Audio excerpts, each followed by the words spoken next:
Hello everyone, this is Valvis Alarm from Talking Games, and I hope all you guys had a great New Year's. I know I did. And for this particular video, I'm going to be chatting a little bit about games that are under the radar in 2011, at least for me personally, because there's a few games that I feel can be very great, but yet, because they're not huge, big blockbuster AAA titles, that people kind of just, look over them. And this is just a list of just a few of them that I feel that could be something special. Yet again, these games have not come out yet, so they can end up being complete garbage. Who knows? But I mean, let me know. I mean, definitely write a comment if you can about games that you feel super excited for that perhaps other people just don't know about it or just don't care. But you guys have a great time, and once again, hope you guys had a great New Year's. From Dust wasn't a game that I was excited about when it was first announced. And after watching some trailers and some interviews describing the game, I actually became a little bit more interested in this game. The sort of premise is that you have this one island, and you are basically God, and you have to protect the inhabitants of that island from lava and weather effects. And the way you do that is you control the sort of the layout of the island. So if there is a lava coming down, you can build a hole that the lava can go under and sort of, protect your inhabitants that way. And looking at the game, I think it looks beautiful. I mean, just everything from the weather and the rain and the lava coming down and being able to control that dynamically, I think was a very, very cool idea. And I'm always been a big fan of The Sims, and I always thought that was really fun to sort of be God and sort of do your own thing. And From Dust seems like a game that perhaps can bring a different dimension to that same genre, so I'm hoping that this game comes out great, and I cannot wait to see what this game can bring out. Now, if you would have told me that I would have been stoked for an Alice in Wonderland game coming out, I would have thought you were totally crazy. But in this case, I actually am. Alice: The Madness Returns is a sequel to American McGee's Alice. And what I really love about this series is just it being a so much more sinister, so much more violent sort of idea of basically Wonderland, basically at the last game, Alice loses her family in a fire, and she ends up in an asylum where she basically goes nuts and dreams up this violent world of Wonderland. And you basically have to go through this entire sort of Wonderland trying to figure out what's going on and how can you sort of fix yourself.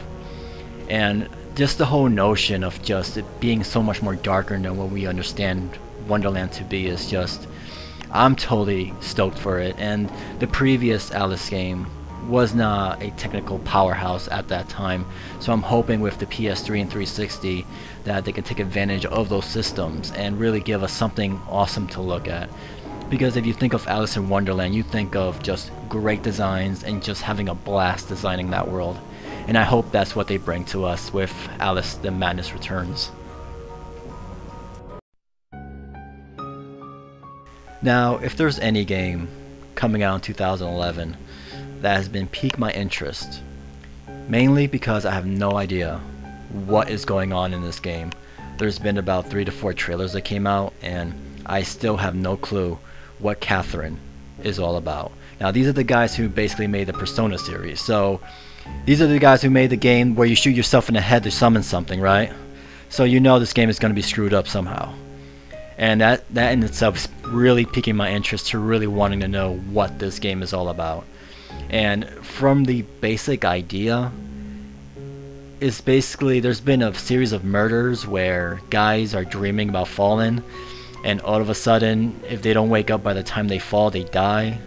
And then this guy meets with this girl, and he meets with another girl, and then the girl, the second time he meets the girl, he starts to have the same dreams from the guys who started falling, and I don't know what's going on. All I know is I gotta get my hands on it. I don't care what the gameplay is. Just, I don't know. I don't know. Just, I don't know. Now, I don't get excited for too many Wii games coming out, but I am excited for Lawson Shadows. The basic idea is that this mysterious figure has taken your body, and now you're only left with your shadow. And the basic idea for the gameplay is just using the shadow of the environment to basically platform your way to a specific point. And I just think that's a very awesome idea, to not use a physical item, but to use the shadows of that physical item to just sort of maneuver and puzzle your way through these different levels. I think is a great idea. I'm hoping that there's some sort of interesting story behind it. I'm not quite sure about it yet, but it's something that's piqued my interest. It looks beautiful, it looks really cool, and it's perhaps the only Wii game I'm actually looking forward to, so I'm hoping this game's gonna be great, and don't prove me wrong, please.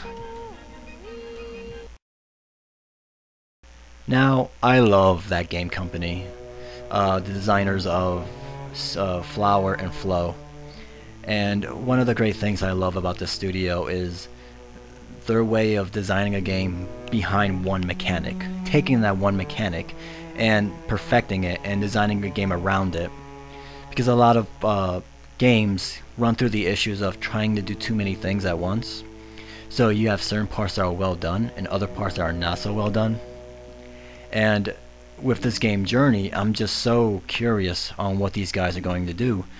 Because all we know right now is that you play a small character and you're walking along this sort of sandstorm environment, and there's also networking involved, so you get to meet up with these total strangers online, and they could experience that journey with you, but you're not able to talk to them in any way. So I think, I'm still not sure about this game, but I believe there will be something special when this game comes out, and I believe that that game company really has a great record for making both immersive and beautiful games, and Journey seems like a game that is totally up my alley, and I hope that people who don't know about that game company, who haven't played Flow or Flower, get the chance to play those games. They're just so impressive and so fascinating and great games to play, and certainly Journey is on my list of games that I hope that people get to check out when it finally comes out.